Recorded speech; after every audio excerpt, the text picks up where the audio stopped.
Hello friends, this is Maha. எல்லாரும் எப்படி இருக்கீங்க? நல்லா இருக்கீங்களா? நம்மளோட இங்கிலீஷ் பேசலாம் சேனல்ல 30 days கிளாஸ் போயிட்டு இருக்கு. நம்ம இது வரைக்கும் பாத்தீங்கன்னா டே 28 வரைக்கும் கம்ப்ளீட் பண்ணி முடிச்சாச்சு. இன்னைக்கு நம்ம டே 29ல நான் உங்களுக்கு என்ன சொல்லி கொடுக்க போறேன் அப்படினா parts of speech. சொல்லுங்க பாப்போம். Parts of speech. இந்த parts of speech நீங்க நல்லா கத்துக்கிட்டீங்க அப்படினா இங்கிலீஷை பாத்தீங்கன்னா ரொம்ப ஈஸியா புரிஞ்சிக்கிடவும் முடியும், ரொம்ப சுலபமா பேசவும் முடியும்.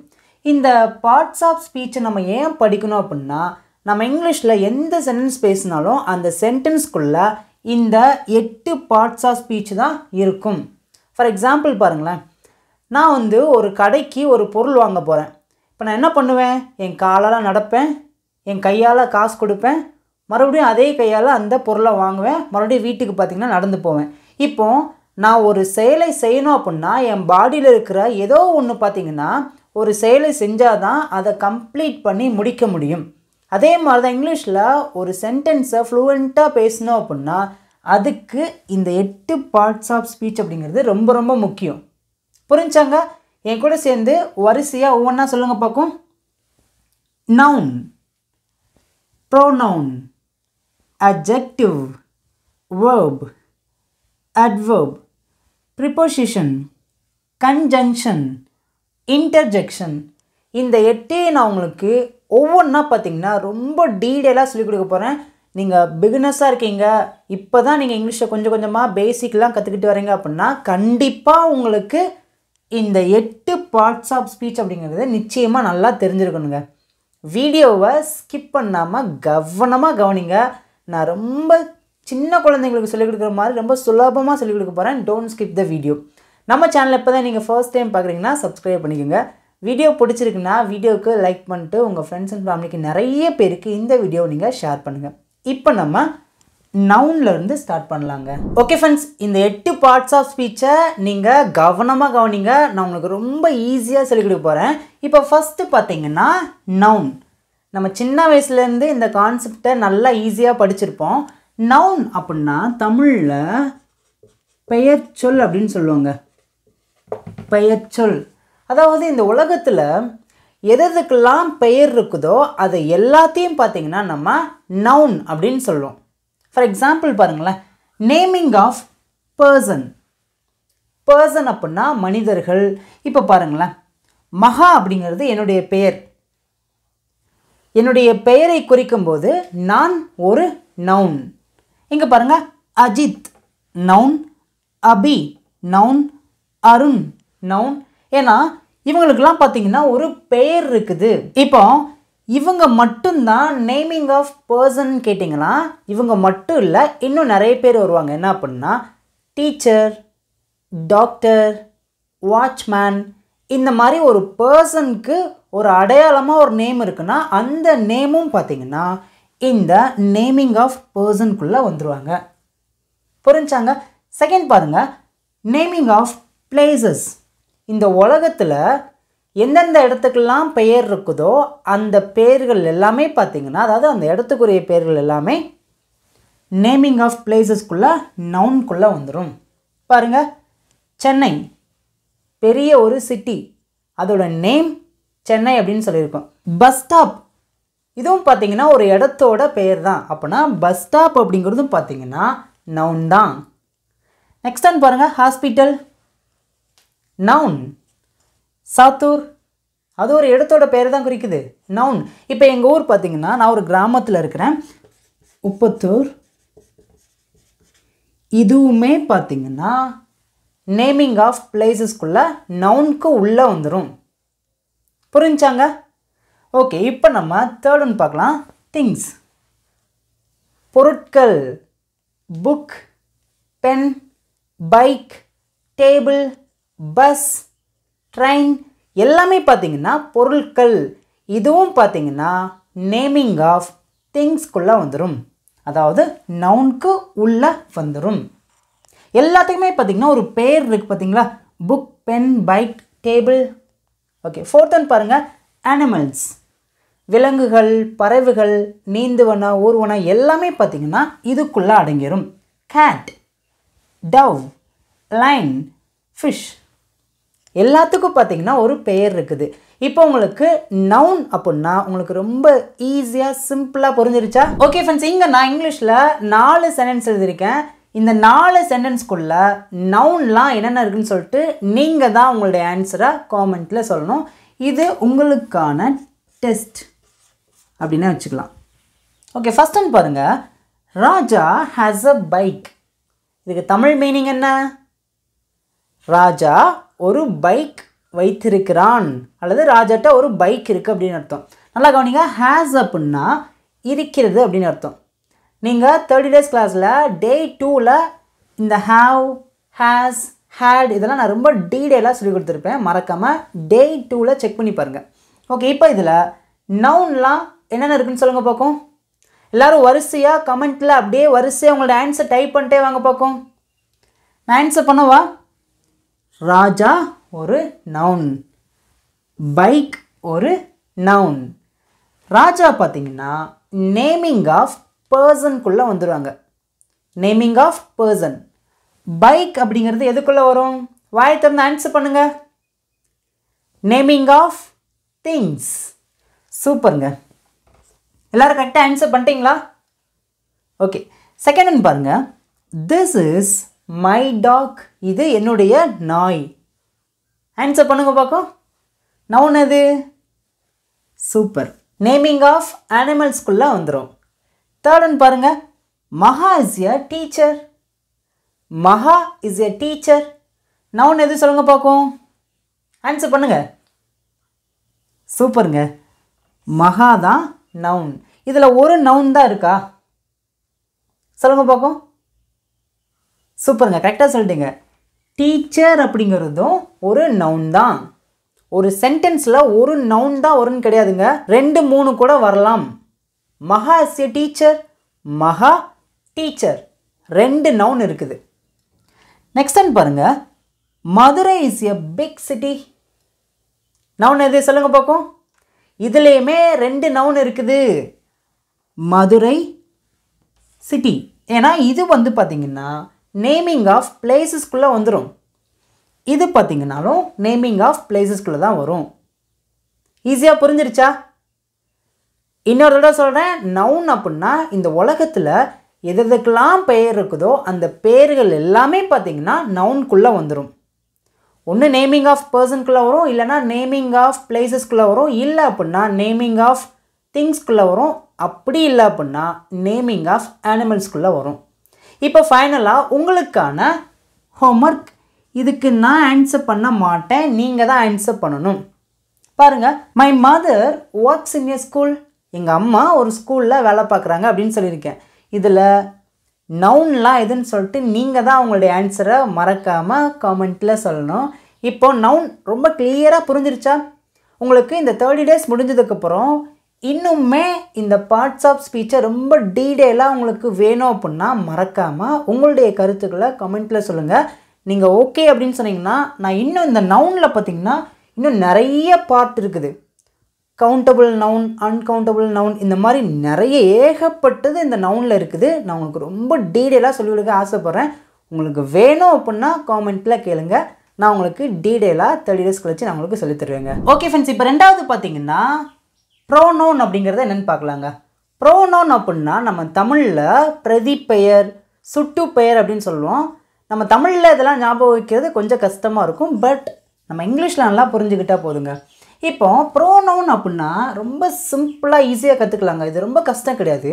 ஒரு நவுனை எந்த வார்த்தை ரீப்ளேஸ் பண்ணுதோ அதுதான் ப்ரோனவுன். பாருங்க. ராஜா விளையாடி கொண்டிருக்கிறான். ராஜா விளையாடி கொண்டிருக்கிறான். இது பார்த்தீங்கன்னா ஒரு ப்ரெசன்ட் கண்டினியூஸ் டென்ஸில் நம்ம இந்த சென்டென்ஸ் எழுதியிருக்கோம். அதுக்கு இங்கிலீஷில் ராஜா இஸ் பிளேயிங் அப்படின்னு எழுதியிருக்கோம். இப்போ இந்த சென்டென்ஸில் நவுன்னா என்னென்னு சொல்லுங்க பார்க்கும். சூப்பருங்க, எல்லோரும் கரெக்டாக ஆன்சர் பண்ணிட்டீங்க. ஆன்சர் தெரிஞ்சுன்னா அப்படியே கமெண்ட்டில் உங்களோட ஆன்சரை வரிசையாக நீங்கள் டைப் பண்ணிட்டே வாங்க. ராஜா தான் நவுன். இப்போ நான் என்ன சொல்லி கொடுத்துருக்கேன்? ப்ரோனவுன்னா என்னன்னு சொல்லி கொடுத்துருக்கேன். ஒரு நவுனை எந்த வார்த்தை ரீப்ளேஸ் பண்ணுதோ அதுதான் ப்ரோனவுன். இப்போ இந்த ராஜா அப்படிங்கிற நவுனை எந்த வார்த்தை ரீப்ளேஸ் பண்ணோம் அப்படின்னா he, அவன். இப்போ ராஜா விளையாடி கொண்டிருக்கிறான் அப்படியே சொல்லலாம், அவன் விளையாடி கொண்டிருக்கிறான் அப்படின்னு சொல்லலாம். இப்போ இந்த ராஜா அப்படிங்கிற நவுனை he அப்படிங்கிற வார்த்தை மட்டும்தான் ரீப்ளேஸ் பண்ண முடியும். அப்பனா he தான் ப்ரோனவுன். இப்போ ஒரு சில பேருக்கு ஒரு கேள்வி வரலாம், இதை நீங்கள் சப்ஜெக்ட் அப்படின்னு தானே சொல்லி கொடுத்தீங்க, இப்போ ப்ரோனவுன் சொல்கிறீங்க அப்படின்னு கேட்கலாம். சப்ஜெக்ட்னாலும் ஒன்று தான், ப்ரோனவுன் அப்படின்னாலும் ஒன்று தான். புரிஞ்சாங்க? நம்ம டென்சஸில் படிக்கும்போது he, she, it, I, we, you, they இதெல்லாம் பார்த்தீங்கன்னா சப்ஜெக்ட் அப்படின்னு சொல்லுவோம். பட் இந்த கான்செப்ட் படி நம்ம பார்க்கணும் அப்படின்னா he அப்படின்னா ப்ரோனவுன் அப்படின்னு சொல்லுவோம். நான் உங்களுக்கு இன்னும் கொஞ்ச நேரத்தில் ரொம்ப டீட்டெயிலாக சொல்லிக் கொடுப்பேன். ஜஸ்ட் இது உங்களுக்கு புரிஞ்சிருச்சா? ராஜா விளையாடி கொண்டிருக்கிறான், ராஜா இஸ் பிளேயிங். இப்போ இந்த ராஜா அப்படிங்கிற பையனை எந்த வார்த்தை ரீப்ளேஸ் பண்ணுது அப்படின்னா he, அவன் விளையாடி கொண்டிருக்கிறான், he is playing. இப்போது உங்களுக்கு ஒரு டெஸ்ட் வைக்கிறேங்க. அபி சமைத்து கொண்டிருக்கிறாள், அபி இஸ் குக்கிங். இப்போ இந்த சென்டென்ஸில் எந்த வார்த்தை அபி அப்படிங்கிற நவுனை ரீப்ளேஸ் பண்ணுன்னு சொல்லுங்கள் பார்க்கும். நான் உங்களுக்கு இப்போ எழுதலை, ஓகே நான் எழுதி கூட காமிக்கிறேன். அபி சமைத்து கொண்டிருக்கிறாள்,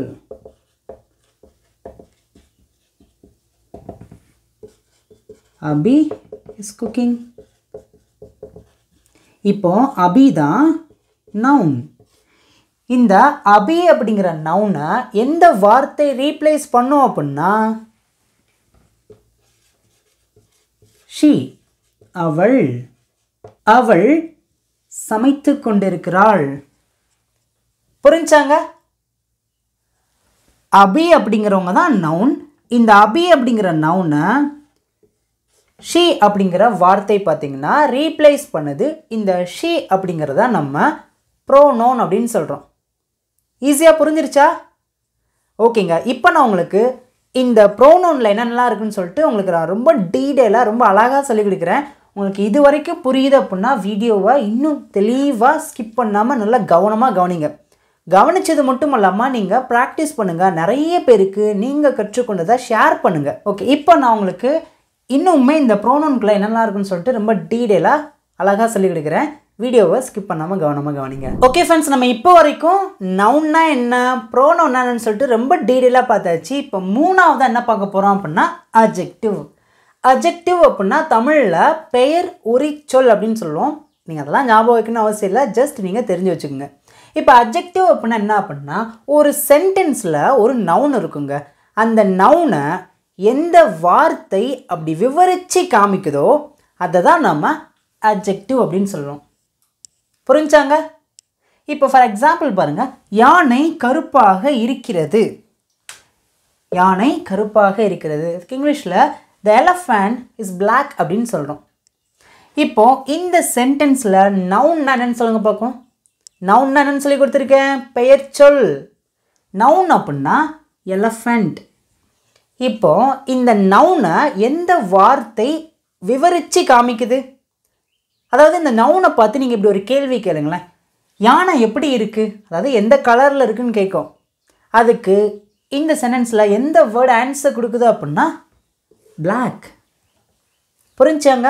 ஒரு நவுன் எப்படி இருக்கிறது அப்படின்னு சொல்லிட்டு ஒரு சென்டென்ஸில் ஏதாவது ஒரு வேர்டு இருக்குது அப்படின்னா அதை தான் நம்ம அட்ஜெக்டிவ் அப்படின்னு சொல்லுவோம். யானை கருப்பாக இருக்கிறது, த எலஃபண்ட் இஸ் பிளாக் அப்படின்னா பிளாக், இதுதான் அட்ஜெக்டிவ். புரிஞ்சா? இப்போ செகண்ட் ஒன் பாருங்க, அவளிடம் ஒரு நீல நிற பேனா இருக்கிறது. இதுக்கு இங்கிலீஷில் she has a blue pen அப்படின்னு சொல்லுவோம். she அப்படின்னா அவள், has அப்படின்னா இருக்கிறது, a அப்படின்னா ஒரு நீல நிற பேனா. இப்போ இந்த சென்டென்ஸில் எந்தெந்த பார்ட்ஸ் ஆஃப் ஸ்பீச்சில் இருக்குன்னு சொல்லுங்கள் பார்க்கும். நம்ம இது வரைக்கும் கற்றுக்கிட்டதில்ல, சொல்லுங்கள் பார்க்கும். she, இது என்னன்னு சொல்லுவோம், சொல்லுங்கள் பார்க்கும். சூப்பருங்க, இதை நம்ம ப்ரோனவுன் அப்படின்னு சொல்லுவோம். Okay, super. இப்போ நம்ம என்ன கற்றுக்கிட போகிறோம் அப்படின்னா அட்ஜெக்டிவ். இப்போ இந்த சென்டென்ஸில் நவுன் என்னன்னு சொல்லுங்க பார்க்கும். சூப்பருங்க. பேனா, இதை தான் நவுன் அப்படின்னு சொல்லுவோம். அட்ஜெக்டிவ்னா என்னன்னு சொல்லி கொடுத்துருக்கேன்.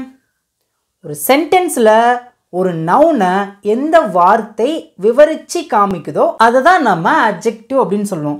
இந்த சென்டென்ஸில் பென் அப்படிங்கிறது தான் நவுன். பேனா எந்த கலரில் இருக்குது அப்படிங்கிற கேள்விக்கு இந்த சென்டென்ஸில் எந்த வேர்டு ஆன்சர் தருதுன்னு சொல்லுங்க பார்க்கும்.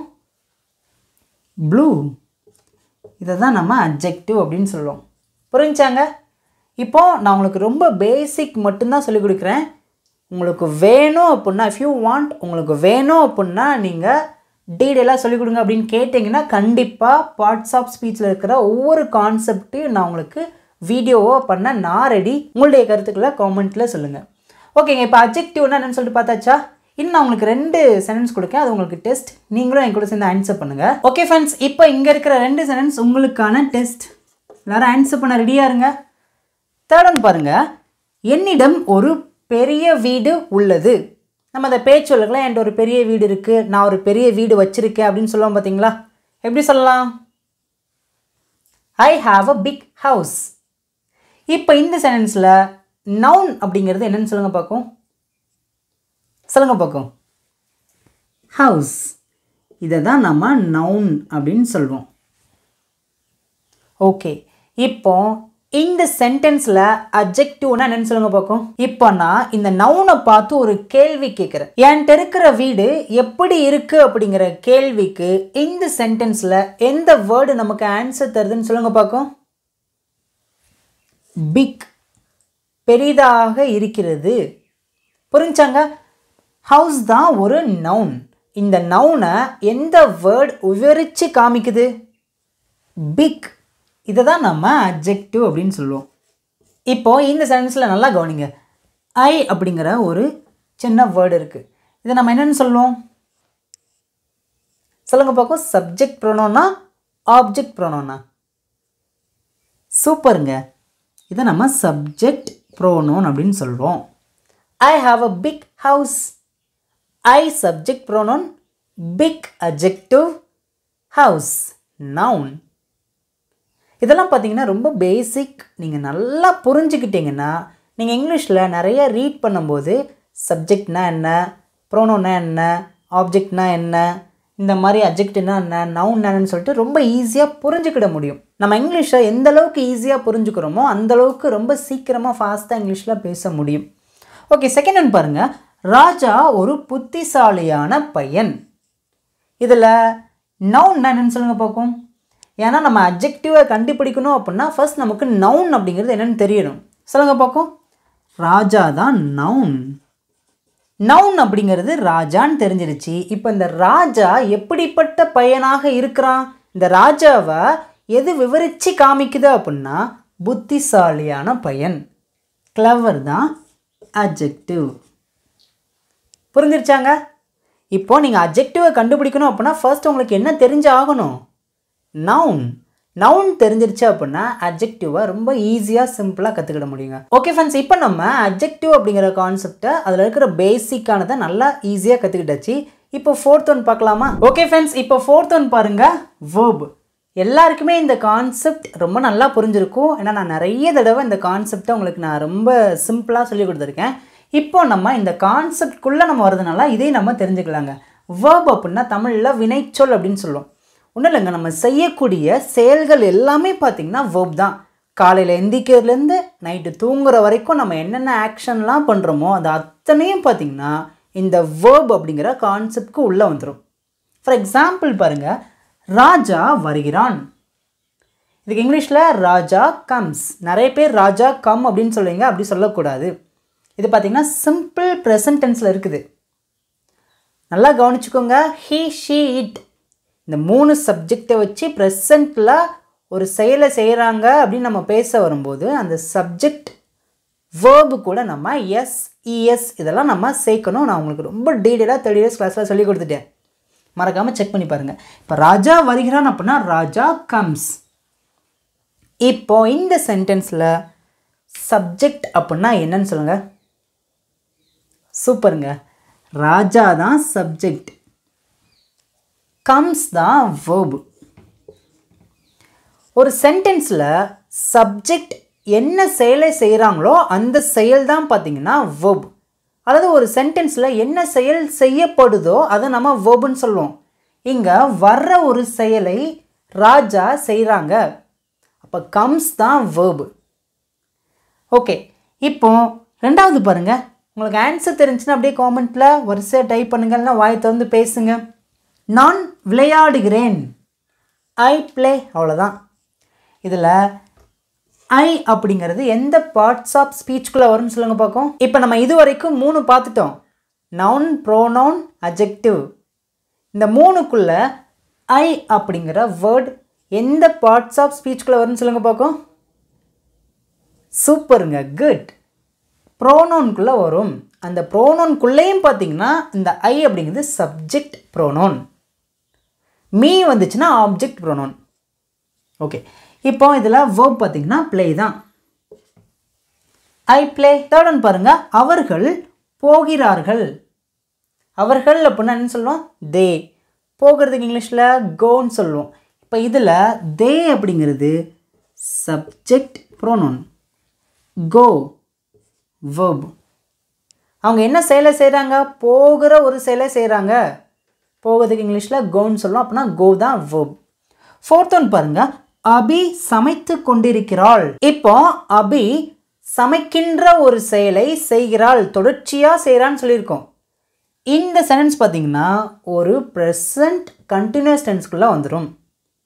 ஓகே, இப்போ அதுக்கு இங்கிலீஷில் அபி இஸ் குக்கிங் அப்படின்னு சொல்லுவோம். இப்போ இதில் சப்ஜெக்ட் என்ன, அபி. இங்கே அபி என்ன செயலை செய்கிறாங்க, சமைக்கின்ற ஒரு செயலை செய்கிறாங்க, அப்படின்னா குக் தான் verb. இப்போ நீங்கள் கேட்கலாம், இந்த இஸ் அப்படிங்கிற ஒரு சின்ன வேர்டு இருக்குது, இதை நம்ம என்னென்னு சொல்லுவோம்னு கேட்கலாம். இதுவும் பார்த்தீங்கன்னா verb தாங்க. ஆனால் இந்த வேர்புக்கு ஆக்சிலரி verb அப்படின்னு சொல்லிட்டு நம்ம பேர் வச்சுருக்கோம். புரிஞ்சாங்க? நான் உங்களுக்கு ரொம்ப பேசிக் மட்டும் தான் சொல்லிக் கொடுக்குறேன். வேர்புனா என்ன அதை மட்டும்தான் இந்த வீடியோவில் சொல்லிக் கொடுக்குறேன். இந்த வேர்ப்லேயே நிறைய இருக்குங்க. ஆக்சிலரி வேர்ப் இருக்குது, மாடல் வேர்ப் இருக்குது, இந்த மாதிரி நிறைய டைப் இருக்குது. வேர்ப்னா என்னன்னு சொல்லிட்டு நல்லா தெளிவாக புரிஞ்சுக்கோங்க. இப்போ நம்ம இது வரைக்கும் நவுன், ப்ரோனவுன், அட்ஜெக்டிவ், வேர்ப் இந்த 4ஐயும் ரொம்ப ஈஸியாக கம்ப்ளீட் பண்ணி முடிச்சாச்சுங்க. இப்போ 5வது பார்க்கலாமா? இப்போ நெக்ஸ்ட் ஒன் பாருங்கள், அட்வர்ப். அட்வர்ப் அப்படின்னா ஒரு சென்டென்ஸில் இருக்கிற வேர்புக்கு எக்ஸ்ட்ரா மீனிங் எது கொடுக்குதோ அந்த வேர்டை தான் நம்ம அட்வர்ப் அப்படின்னு சொல்லுவோம். ஃபார் எக்ஸாம்பிள் பாருங்கள், அவன் கவனமாக விளையாடுகிறான். அவன் கவனமாக விளையாடுகிறான். இப்போ இந்த சென்டென்ஸில் வேர்புனா என்ன? நீங்கள் நல்லா கவனிச்சுக்கோங்க. அட்வர்பை கண்டுபிடிக்கிறதுக்கு உங்களுக்கு கண்டிப்பாக வேர்புனா என்னன்னு சொல்லிட்டு நல்லா தெளிவாக தெரிஞ்சிருக்கணும். இந்த சென்டென்ஸில் வேர்ப்னா என்ன, ஆன்சர் பண்ணுங்க பார்க்கும். பிளேஸ். இப்போ இந்த பிளேஸ் அப்படிங்கிற வேர்பை எந்த வேர்டு விவரித்து காமிக்கி, அவன் எப்படி விளையாடுகிறான் சொல்லுங்க பார்க்கும்.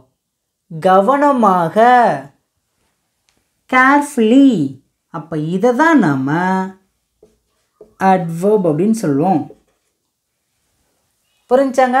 ஒரு வேர்பை எந்த வார்த்தை விவரித்து காமிக்குதோ, எக்ஸ்ட்ரா மீனிங் எது கொடுக்குதோ அதை தான் நம்ம அட்வர்ப் அப்படின்னு சொல்லுவோம். இப்போ செகண்ட் ஒன் பாருங்கள், அவள் மெதுவாக ஓடினாள். Past tense.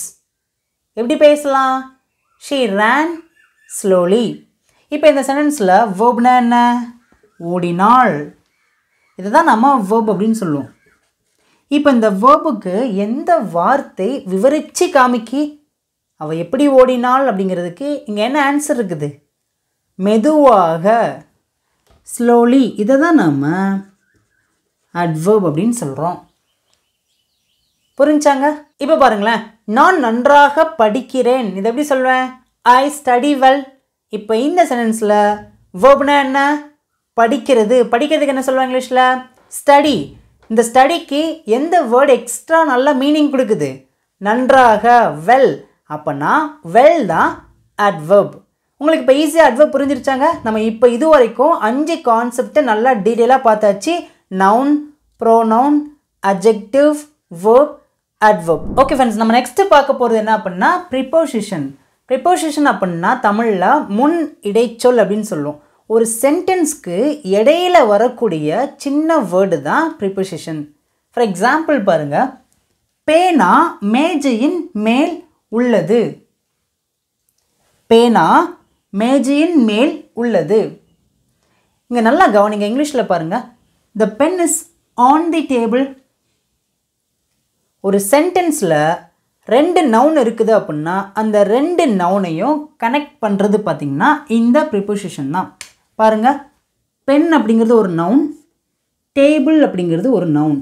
இந்த 2ஐயும் லிங்க் பண்ணுறதுக்கு தான் ப்ரிப்போசிஷன் அப்படிங்கிறது இருக்குது. ப்ரிப்போசிஷனை நம்ம நிறைய இடத்துல பயன்படுத்துவோம். பட் இது வந்து பார்த்திங்கன்னா ரொம்ப பேசிக்கான கான்செப்ட் தான் நான் உங்களுக்கு சொல்லிக் கொடுக்குறது. The pen is on the table. பேனா மேஜையின் மேல் உள்ளது. அந்த பேனா எங்கே இருக்குது அப்படிங்கிறத நமக்கு இந்த ஆன் அப்படிங்கிற இந்த சின்ன வேர்டு தான் நமக்கு காமிச்சு கொடுக்கு. இப்போ நல்லா கவனிங்க, இந்த ஆன் அப்படிங்கிற ப்ரிப்போசிஷன் இல்லை அப்படின்னா பாருங்கள், the pen is the table. The pen is the table அப்படின்னா பேனா தான் மேஜை அப்படின்னு அர்த்தம். பார்த்தீங்களா, ப்ரிப்போசிஷன் இல்லை அப்படின்னா அந்த சென்டென்ஸ் பார்த்திங்கன்னா அப்படி டோட்டலாக மாறிடுச்சு. பேனா தான் மேஜை அப்படின்னு வந்துருச்சு. ஆனால் இப்போ இடையில ஆன் அப்படிங்கிற ப்ரிப்போசிஷன் வரும்போது அந்த சென்டென்ஸ் எப்படி மாறுது அப்படின்னா பேனா மேஜையின் மேல் உள்ளது. புரிஞ்சாங்க? ஈஸியாக புரியுதா? இந்த ப்ரிப்போசிஷன் பார்த்திங்கன்னா நமக்கு பயங்கர ஹெல்ப்ஃபுல்லாக இருக்கும். இந்த கான்செப்டை நம்ம புரிஞ்சுக்கிட்டோம் அப்படின்னா இங்கிலீஷில் பார்த்திங்கன்னா பிழை இல்லாமல் நம்ம ஒரு சென்டென்ஸை ரொம்ப ஈஸியாக பேச முடியுங்க. நம்மளை நிறைய பேர் பார்த்திங்கன்னா இங்கிலீஷில் ஒரு சென்டென்ஸ் அப்படியே கொஞ்சம் கொஞ்சமாக பேசிட்டு முக்கால்வாசி பேசிடுவோம். ஆனால் கடைசியாக அந்த ப்ரிப்போசிஷன் பேசுகிறதுக்கு அப்புறம் பார்த்திங்கன்னா ஒரு சென்டென்ஸ் பேசுவோம். அந்த 2க்கும் நடுவில் அந்த ப்ரிப்போசிஷன் இன்னா, ஆனா, அட்டா, அண்டரா, இந்த மாதிரி நிறைய ப்ரிப்போசிஷனில் நிறைய வேர்டு இருக்குது. எதை தான் பயன்படுத்தணும்னு சொல்லிட்டு நமக்கு தெரியாதுங்க. அதனால தான் சொல்கிறேன், இந்த ப்ரிப்போசிஷன் அப்படிங்கிறது ரொம்ப முக்கியமான கான்செப்ட். நான் உங்களுக்கு ரொம்ப டீட்டெயிலாக 30 days முடிஞ்சதுக்கப்புறம் ஒவ்வொரு ப்ரிப்போசிஷனாக நான் தனித்தனியாக உங்களுக்கு சொல்லிக் கொடுக்க போகிறேன். நான் இங்கிலீஷில் என்னென்னலாம் ஈஸியாக கற்றுக்கிட்டேனோ அந்த மெத்தட் படி தான் நான் உங்களுக்கு ஈஸியாக சொல்லிக் கொடுக்குறேன். உங்களுக்கும் புரியுது அப்படின்னா மறக்காமல் உங்களுடைய கருத்துக்களையும் காமெண்ட்டில் சொல்லுங்கள். The pen is on the table. பேனா மேஜையின் மேல் உள்ளது. இப்போ நான் உங்களுக்கு என்ன சொல்லிக் கொடுக்க போகிறேன் அப்படின்னா டைம் ரிலேட்டடாக இருக்கிற ப்ரிப்போசிஷனாக ரொம்ப ஷார்ட்டாக சிம்பிளாக சொல்லிக் கொடுக்குறேன். ஏன்னா நேற்று டீட்டெயிலாக சொல்லிக் கொடுத்தேன். பட் இன்றைக்கி நான் உங்களுக்கு இந்த கான்செப்ட் கொண்டு வந்ததுனால நான் அதையே உங்களுக்கு சொல்லிக் கொடுக்குறேங்க. ஓகே ஃப்ரெண்ட்ஸ், இங்கே நான் 3 பேசிக்கான இங்கிலீஷில் சென்டென்ஸ் எழுதியிருக்கேன். இந்த சென்டென்ஸில் இருக்கிற பிளாங்க்குள்ளே நீங்கள் தான் உங்களுடைய ஆன்சரை காமெண்ட்டில் வரிசையாக டைப் பண்ண போகிறீங்க. ஃபர்ஸ்ட் ஒன் பாருங்கள், ஐ வாஸ் born blank 2002. இங்கே நீங்கள் நல்லா கவனிக்க வேண்டியது என்ன அப்படின்னா 2002வது வருஷத்தில் நான் பிறந்திருக்கேன் அப்படின்னு சொல்லியிருக்கேன். ஒரு வருஷத்தை மட்டும்தான் நான் மென்ஷன் பண்ணி பேசியிருக்கேன். அப்போனா டைம் ரிலேட்டடாக நம்ம ஒரு சென்டென்ஸ் பேசும்போது அதுக்கு முன்னாடி எந்த ப்ரிப்போசிஷன் பயன்படுத்தணும் அப்படின்னா ஒரு வருஷத்தை மென்ஷன் பண்ணாவோ அல்லது ஒரு மாதத்தை மென்ஷன் பண்ணாவோ சீசனை மென்ஷன் பண்ணாவோ பார்த்திங்கன்னா இன் அப்படிங்கிற ப்ரிப்போசிஷன் தான் பேசணும். I was born in 2002. Next time பாருங்கள், I will meet you blank Sunday.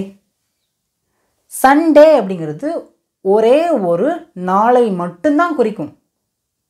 Sunday, Monday, Wednesday, Friday எல்லாமே பார்த்திங்கன்னா ஒரு கிழமை ஒரு நாளை மட்டும்தான் குறிக்கும். அப்படின்னா ஒரு நாளையோ அல்லது ஒரு டேட்டையோ நம்ம மென்ஷன் பண்ணி பேசுகிறோம். ஜூலை 28ஆம் தேதி, அக்டோபர் 5ஆம் தேதி, ஆகஸ்ட் 2ஆம் தேதி, இப்படி நம்ம டேட்டை மென்ஷன் பண்ணி பேசுகிறோம். அல்லது ஒரு டேவை ஞாயிற்றுக்கிழமை, திங்கக்கிழமை, சனிக்கிழமை, புதன்கிழமை ஒரு கிழமையை மென்ஷன் பண்ணி பேசுகிறோம் அப்படின்னா அதுக்கு முன்னாடி ஆன் அப்படிங்கிற ப்ரிப்போசிஷன் தான் பயன்படுத்தணும். I will meet you on Sunday. Third one பாருங்கள், I get up blank 6 AM. இந்த இடத்துல நீங்கள் கவனிச்சிங்களா? எக்ஸாக்டான டைமை மட்டும்தான் சொல்லியிருக்கோம். நான் காலைல 6 மணிக்கு எந்திக்கிறேன். அப்போ நம்ம எக்ஸாக்டான டைமை மென்ஷன் பண்ணி பேசும்போது அட் அப்படிங்கிற ப்ரிப்போசிஷன் தான் பயன்படுத்தணும். ப்ரிப்போசிஷனில் இது மாதிரி ஏகப்பட்ட சின்ன சின்ன வேர்ட்ஸ் இருக்குதுங்க. அதெல்லாம் எந்த இடத்துல பயன்படுத்தணும்னு சொல்லிட்டு நான் உங்களுக்கு ரொம்ப டீட்டெயிலாக ஒவ்வொரு வேர்டை நான் உங்களுக்கு தெளிவாக தனித்தனி வீடியோவாக சொல்லிக் கொடுக்க போகிறேன். எல்லோரும் ரெடியாக இருக்கீங்களா? நான் என்னென்னலாம் இங்கிலீஷ் கற்றுக்கிட்டேனோ அதை உங்களுக்கு ரொம்ப ஈஸியாக சொல்லிக் கொடுக்குறது தான் என்னுடைய வேலை. நான் உங்களுக்காக தான் இருக்கிறேன்.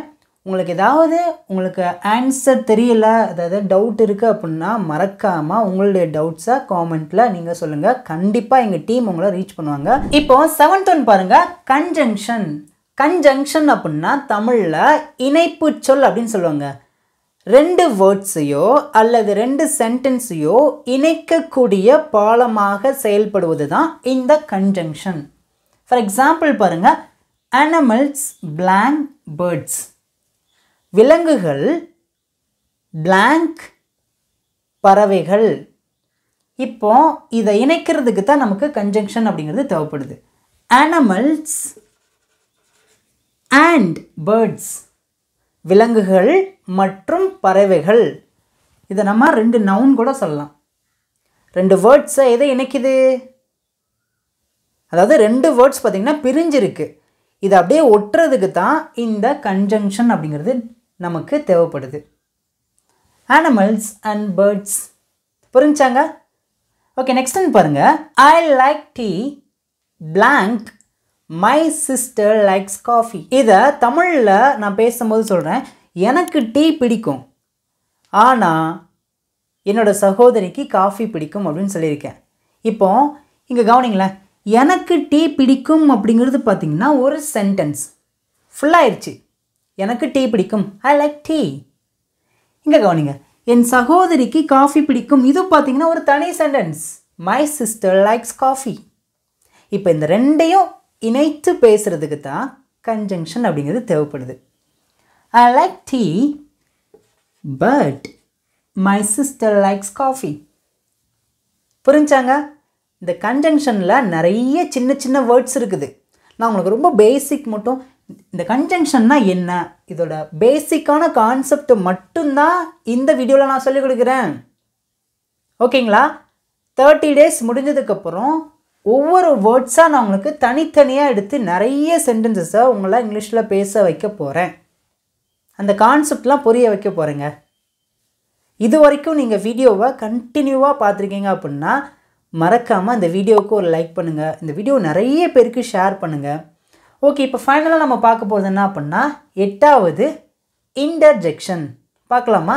இன்டர்ஜெக்ஷன் அப்படின்னா தமிழில் வியப்பிடை சொல், அதாவது வியப்பு சொல் அப்படின்னு சொல்லுவோம். நம்மளுடைய ஆழ்ந்த உணர்வுகளை வெளிப்படுத்தக்கூடிய சொல்லு தான் இன்டர்ஜெக்ஷன். இன்னும் நான் சிம்பிளாக சொல்கிறேன், நம்மளுடைய சந்தோஷம், துக்கம், வெறுப்பு, பாராட்டு, கோபம் இதெல்லாம் பார்த்திங்கன்னா வெளிப்படுத்தக்கூடிய சொல்லு தான் இன்டர்ஜெக்ஷன். வாவ், இதுவும் பார்த்திங்கன்னா இன்டர்ஜெக்ஷன் தான். நம்மளுடைய மகிழ்ச்சியை வெளிப்படுத்தக்கூடிய சொல் தானே. எக்ஸாம்பிள் பாருங்கள், நான் என்னோடய எக்ஸாமில் நான் பாஸ் ஆகிட்டேன். Wow, I pass the exam. நான் எக்ஸாமில் பாஸ் பண்ணிட்டேன், சந்தோஷமாக சொல்லுவோம் பார்த்தீங்களா. இப்போது நம்மளுடைய இந்தியா டீம் விளையாண்டுக்கிருக்கு வேர்ல்டு கப். இப்போ அதில் இந்தியா ஜெயிச்சிருச்சுன்னா எவ்வளோ சந்தோஷப்படுவோம். வாவ், நாங்கள் ஜெயிச்சிட்டோன்னு சொல்லுவோம் பார்த்தீங்களா. இந்த மாதிரி உணர்வுகளை வெளிப்படுத்தக்கூடிய சொல் எல்லாமே பார்த்திங்கன்னா இன்டர்ஜெக்ஷன். இன்னொரு எக்ஸாம்பிள் பாருங்களேன், wow the birds is so beautiful. இந்த இடத்துல நம்ம வாவ் அப்படிங்கிற இன்டர்ஜெக்ஷன் நம்ம யூஸ் பண்ணுவோம். நெக்ஸ்ட்டு பார்த்தீங்கன்னா அலாஸ். அலாஸ் அப்படின்னா நம்மகிட்ட இருக்கிற ஒரு பொருள் தொலைஞ்சு போச்சு அப்படின்னா ஐயோ தொலைஞ்சு போச்சு அப்படின்னு சொல்லுவோம் பார்த்தீங்களா. இதுக்கு இங்கிலீஷில் அலாஸ் அப்படின்னு சொல்லுவோம். ஃபார் எக்ஸாம்பிள், நம்மளுடைய பர்ஸ் ஒன்று தொலைஞ்சிச்சுன்னு வச்சுக்கோங்க. அதுக்கு இங்கிலீஷ் எப்படி சொல்லுவோம் அப்படின்னா alas I lost my purse. என்னுடைய பஸ்ஸு தொலைஞ்சு போச்சு அப்படின்னு சொல்லுவோம் பார்த்தீங்களா. இந்த மாதிரி நம்மகிட்ட இருந்த ஒரு பொருள் தொலைஞ்சு போச்சு அப்படின்னா ஐயோ அப்படின்னு சொல்லுவோம் பார்த்தீங்களா.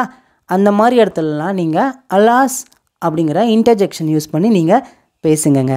நெக்ஸ்ட்டு பார்த்தீங்கன்னா ஓப்ஸ். ஓப்ஸ் அப்படின்னா அச்சச்சோ இந்த மாதிரி சொல்லுவோம். இப்போ கூகுளில் நம்ம ஏதாவது ஒன்று சர்ச் பண்ணுவோம். கூகுள் பார்த்திங்கன்னா நமக்காக நிறைய ஃபுல்லாக தேடி பார்க்கும். ஆனால் நம்ம சர்ச் பண்ணது அங்கே இல்லை அப்படின்னா ரிசல்ட் என்ன வரும் அப்படின்னா ஓப்ஸ். ஓப்ஸ், அச்சச்சோ தேடி பார்த்தா எதுவுமே கிடைக்கல. இந்த மாதிரி இடத்துலலாம் ஓப்ஸ் அப்படின்னு நம்ம சொல்லலாங்க. நெக்ஸ்ட்டு பார்த்திங்கன்னா ஓ காட், அடக்கடவுளே அப்படின்னு சொல்லுவோம் பார்த்தீங்களா. இதுவும் இன்டர்ஜெக்ஷனில் தான் வரும். ஓகே ஃப்ரெண்ட்ஸ், இப்போ ஃபைனலாக உங்களுக்கான ஹோம்ஒர்க் வந்துடுச்சு. என்னன்னு பார்க்கிங்களா, ரொம்ப வித்தியாசமாக இருக்கும். பார்ட்ஸ் ஆஃப் ஸ்பீச்சில் இருக்கிற அந்த 8 பெயர்களையும் நீங்கள் இங்கிலீஷில் உங்களுடைய ஆன்சரை காமெண்ட்டில் நீங்கள் சொல்லணும். யாரெல்லாம் இந்த 8 பேரையும் கரெக்டாக ஆன்சர் பண்ணியிருக்காங்களோ கண்டிப்பாக நாங்கள் அவங்களுக்கு ரிப்ளை பண்ணுவோங்க. வீடியோ பிடிச்சிருக்குன்னா அந்த வீடியோ நிறைய பேருக்கு ஷேர் பண்ணுங்கள். தேங்க்யூ.